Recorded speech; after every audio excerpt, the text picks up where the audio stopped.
things they owned and stayed a few days, playing accordions, swigging moonshine, and singing ballads whose words had never known paper but lived only on the rasping edge of their own voices. Kizzy liked the ghosts, but not the strangers, because her father made her give up her room for them, and they always left it smelling like feet. She was 16, smart but unenthusiastic, a junior at a public high school she referred to as St. Pockmark's finishing school for cannibals.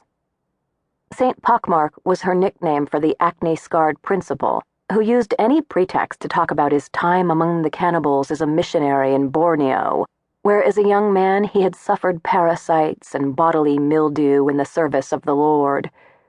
His thin lips got even thinner whenever Kizzy was brought to his office for skipping school, and she took a wicked pleasure in inventing imaginary religious holidays to explain her absences.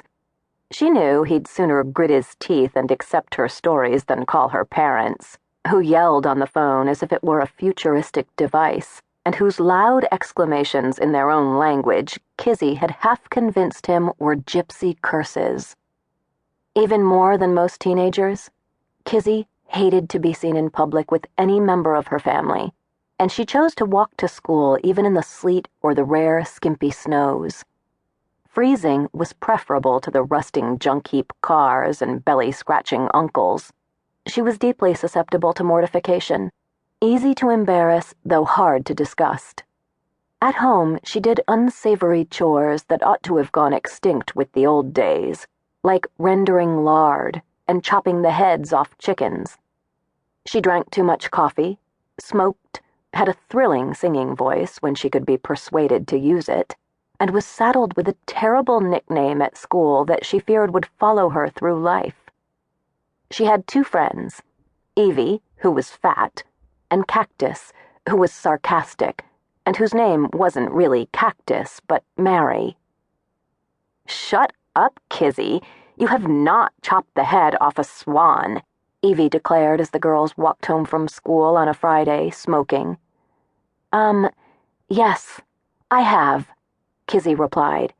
"We needed one of its wings to put in my Nana's coffin." "Ugh. Gugh.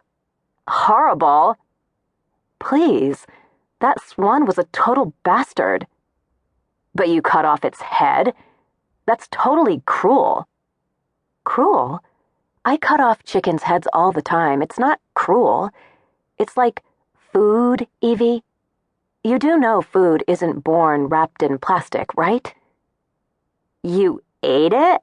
I am so telling Mick Crespane you're a swan eater." "I didn't eat it, and I'm sure you'd walk up to Mick Crespane and start telling him about my eating habits. He'd be like, who are you?" "No, he'd be like, what's a kizzy?" "He knows my name. I sit right behind him in trig. I've totally memorized the back of his neck. I could pick him out of a neck lineup." Cactus had been silently exhaling long plumes of smoke, but she interrupted now and said, "Hell with Crespane's neck.